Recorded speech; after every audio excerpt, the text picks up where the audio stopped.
بسم اللہ الرحمن الرحیم۔ شروع کرتا ہوں اللہ کے پاک نام سے جو بہت بڑا مہربان نہایت رحم والا ہے۔ دوستوں، بہنوں، بھائیوں، بزرگوں، السلام علیکم ورحمۃ اللہ وبرکاتہ۔ تاریخ اسلام میں ہم معرکہ احد، جنگ احد کی کہانی کی داستان کی قسط نمبر 8 میں ہم آپ کو خوش آمدید کہتے ہیں۔ تو دوستوں، بہنوں، بھائیوں، بزرگوں، رسول پاک صلی اللہ علیہ وسلم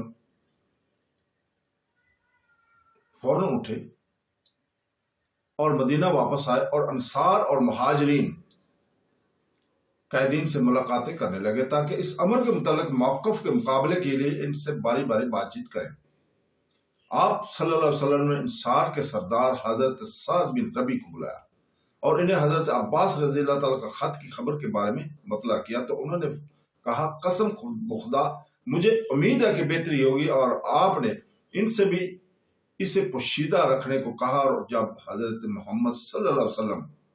حضرت سعد کے گھر سے باہر نکلے تو آپ کی بیوی نے آپ سے کہا، رسول پاک صلی اللہ علیہ وسلم آپ سے کیا بات کی ہے؟ آپ نے اسے کہا، تیری ماں مر جائے، تو کہاں اور وہ بات کہاں؟ اس نے کہا، آپ نے مجھ سے جو بات کی ہے میں نے اسے سن لیا ہے، اور جو کچھ رسول پاک صلی اللہ علیہ وسلم نے آپ کو رازدارانہ طور پر بتایا تھا اس نے وہ بات آپ کو بتا دی۔ تو حضرت سعد نے انا للہ و انا الیہ راجعون کہا اور اپنی بیوی کے ہاتھ کو پکڑ کر رسول پاک صلی اللہ علیہ وسلم کے پاس چلے گئے اور آپ کو اس کی بات بتائی اور کہنے لگے، یا رسول اللہ، میں ڈرا کہ خبر افشا ہو جائے گی اور سمجھیں گے کہ میں نے اسے افشا کیا، حالانکہ آپ نے مجھے اسے چھپانے کو کہا ہے۔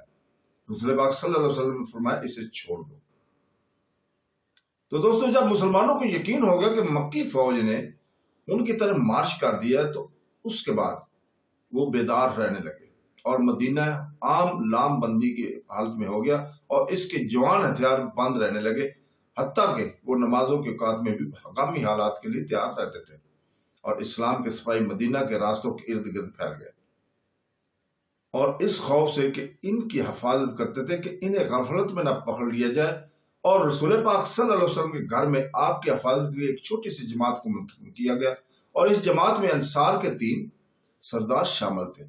حضرت سعد بن معاذ، حضرت السعید بن حزیرہ اور سعد بن عبادہ۔ انہوں نے ہتھیار بند ہو کر رسول پاک صلی اللہ علیہ وسلم کے دروازے پر آپ کی حفاظت کرتے ہوئے مسجد میں رات گزاری۔ مکی افواج مسلسل مدینہ کی طرف رواں تھی اور وہ اس محتاط غربی راستے پر چلی جو اسفان، پھر خلیص، حجفہ، رابعہ، ابوہ اور مدینہ سے گزرتا ہے۔ اور جب فوج ابوہ مقام پر پہنچی، اسی جگہ پر رسول پاک صلی اللہ علیہ وسلم کی والدہ حضرت آمنہ بنت دفن تھی، حضور پاک صلی اللہ علیہ وسلم کی پیاری والدہ صاحبہ۔ تو ہند بنت عتبہ، ابو سفیان سالار عام کی بیوی، نے رسول پاک صلی اللہ علیہ وسلم کی والدہ کی قبر کھیڑنے کا مشورہ دیا۔ اس نے کہا کہ اگر تم محمد صلی اللہ علیہ وسلم کی والدہ کی قبر کھود دو تو اگر تم میں سے کوئی قید ہو جائے تو تم تمام انسانوں کے سب اجزاء کو چھڑا دو گی۔ لیکن دانشمندان فوج نے حضرت نبی کریم صلی اللہ علیہ وسلم کی والدہ کی قبر مبارک کو کھیڑنے سے انتباہ کیا اور اس بات سے روکا۔ انہوں نے کہا، یہ دروازہ نہیں کھولا جائے گا، بصورت دیگر بنو بکر اپنی آمد پر ہمارے مردوں کو کھیڑ دیں گے۔ بس ہند بنت عتبہ کو خواہش پوری نہ ہو سکی اور مسلمانوں کے گشتی دستے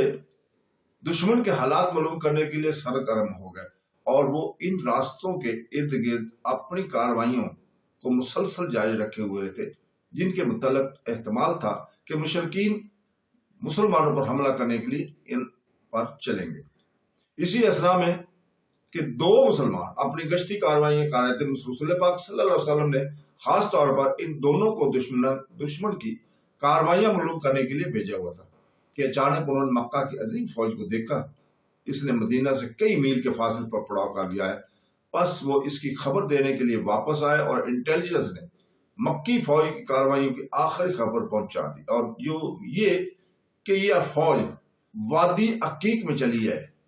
اور اس سے دائیں جانب مڑ گئی ہے، اور اس نے وادی قرات میں جو مدینہ کے شمال میں ہے کہ دلدلی زمین میں ایسی جگہ پڑاؤ کر لیا ہے جو اس جبل انین کے قریب واقع ہے، جسے بعد میں جبل المارت کا نام دیا گیا ہے۔